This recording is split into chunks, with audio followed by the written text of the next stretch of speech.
شروع اللہ کا نام لے کر جو بڑا مہربان نہایت رحم والا ہے۔ اے نبی، ہم نے تم کو فتح دی، فتح بھی کھلی اور واضح، تاکہ اللہ تمہاری اگلی اور پچھلی کوتاہیاں بخش دے اور تم پر اپنی نعمت پوری کر دے اور تم کو سیدھے رستے چلاتا رہے، اور تاکہ اللہ تمہاری بھرپور مدد کرے۔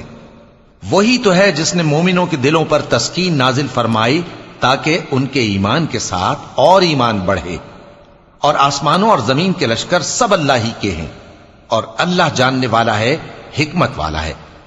یہ اس لیے کہ وہ مومن مردوں اور مومن عورتوں کو بہشتوں میں جن کے نیچے نہریں بہ رہی ہیں داخل کرے، وہ اس میں ہمیشہ رہیں گے، اور تاکہ ان سے ان کے گناہوں کو دور کر دے، اور یہ اللہ کے نزدیک بڑی کامیابی ہے۔ اور اس لیے کہ منافق مردوں اور منافق عورتوں اور مشرک مردوں اور مشرک عورتوں کو جو اللہ کے بارے میں برے برے خیال رکھتے ہیں عذاب دے، انہی پر برے حادثے واقع ہوں، اور اللہ ان پر غصے ہوا اور ان پر لعنت کی اور ان کے لیے دوزخ تیار کی، اور وہ بری جگہ ہے۔ اور آسمانوں اور زمین کے لشکر اللہ ہی کے ہیں، اور اللہ غالب ہے، حکمت والا ہے۔ اے نبی، ہم نے تم کو احوال بتانے والا اور خوشخبری سنانے والا اور خبردار کرنے والا بنا کر بھیجا ہے، تاکہ مسلمانوں تم لوگ اللہ پر اور اس کے پیغمبر پر ایمان رکھو اور اس کی مدد کرو اور اس کی تعظیم کرو، اور صبح و شام اس کی تسبیح کرتے رہو۔ اے نبی، جو لوگ تم سے بیعت کرتے ہیں وہ در حقیقت اللہ سے بیعت کرتے ہیں، اللہ کا ہاتھ ان کے ہاتھوں پر ہے۔ پھر جو شخص عہد کو توڑے تو عہد توڑنے کا نقصان اسی کو ہے، اور جو اس بات کو جس کا اس نے اللہ سے عہد کیا ہے پورا کرے تو وہ اسے عنقریب اجر عظیم دے گا۔ اے نبی، جو گنوار پیچھے رہ گئے وہ تم سے کہیں گے کہ ہم کو ہمارے مال اور اہل و عیال نے روک رکھا تھا، سو آپ ہمارے لیے اللہ سے بخشش مانگیں۔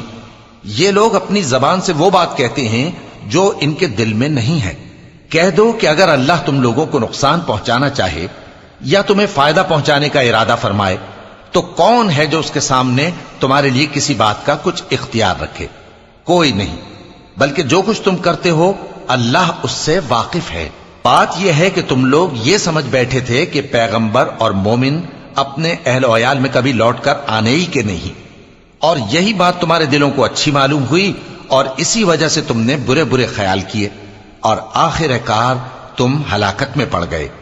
اور جو شخص اللہ پر اور اس کے پیغمبر پر ایمان نہ لائے تو ہم نے ایسے کافروں کے لیے آگ تیار کر رکھی ہے، اور آسمانوں اور زمین کی حکومت اللہ ہی کی ہے، وہ جسے چاہے بخشے اور جسے چاہے سزا دے، اور اللہ بخشنے والا ہے، مہربان ہے۔ جب تم لوگ مال غنیمت لینے چلو گے تو جو لوگ پیچھے رہ گئے تھے وہ کہیں گے ہمیں بھی اجازت دیجئے کہ آپ کے ساتھ چلیں۔ یہ چاہتے ہیں کہ اللہ کے قول کو بدل دیں۔ کہہ دو کہ تم ہرگز ہمارے ساتھ نہیں چل سکتے، اسی طرح اللہ نے پہلے سے فرما دیا ہے۔ پھر کہیں گے نہیں، تم تو ہم سے حسد کرتے ہو۔ بات یہ ہے کہ یہ لوگ سمجھتے ہی نہیں مگر بہت کم۔ اے نبی، جو گنوار پیچھے رہ گئے تھے ان سے کہہ دو کہ تم جلد ایک سخت جنگجو قوم کے ساتھ جنگ کے لیے بلائے جاؤ گے، ان سے تم یا تو جنگ کرتے رہو گے یا وہ ہار مان لیں گے۔ اگر تم حکم مانو گے تو اللہ تم کو اچھا بدلہ دے گا، اور اگر منہ پھیر لو گے جیسے پہلی دفعہ پھیرا تھا تو وہ تم کو بڑی تکلیف کی سزا دے گا۔ نہ تو اندھے پر سختی ہے سفر جنگ سے پیچھے رہ جانے میں، اور نہ لنگڑے پر اور نہ بیمار پر سختی ہے۔ اور جو شخص اللہ اور اس کے پیغمبر کے فرمان پر چلے گا اللہ اس کو بہشتوں میں داخل کرے گا جن کے نیچے نہریں بہ رہی ہیں، اور جو روگردانی کرے گا وہ اسے دردناک عذاب دے گا۔ اے پیغمبر، جب مومن تم سے اس درخت کے نیچے بیعت کر رہے تھے تو اللہ ان سے خوش ہوا، اور جو صدق و خلوص ان کے دلوں میں تھا وہ اس نے معلوم کر لیا تو ان پر تسکین نازل فرمائی اور انہیں جلد فتح عنایت کی، اور بہت سی غنیمتیں وہ آئندہ بھی حاصل کریں گے، اور اللہ غالب ہے، حکمت والا ہے۔ اللہ نے تم سے بہت سی غنیمتوں کا وعدہ فرمایا ہے کہ تم ان کو حاصل کرو گے، پھر اس نے یہ غنیمت تمہیں جلدی سے دلوا دی اور لوگوں کے ہاتھ تم سے روک دیے۔ غرض یہ تھی کہ یہ مومنوں کے لیے اللہ کی قدرت کا نمونہ بن جائے اور وہ تم کو سیدھے رستے پر چلائے، اور کچھ اور غنیمتیں دے گا جن پر تم قدرت نہیں رکھتے، اور وہ اللہ ہی کی قدرت میں ہیں، اور اللہ ہر چیز پر قادر ہے۔ اور اگر تم سے کافر لڑتے تو وہ پیٹ پھیر کر بھاگ جاتے، پھر وہ کسی کو نہ دوست پاتے اور نہ مددگار۔ یہی اللہ کی عادت ہے جو پہلے سے چلی آتی ہے، اور تم اللہ کی عادت میں کبھی تبدیلی نہ پاؤ گے۔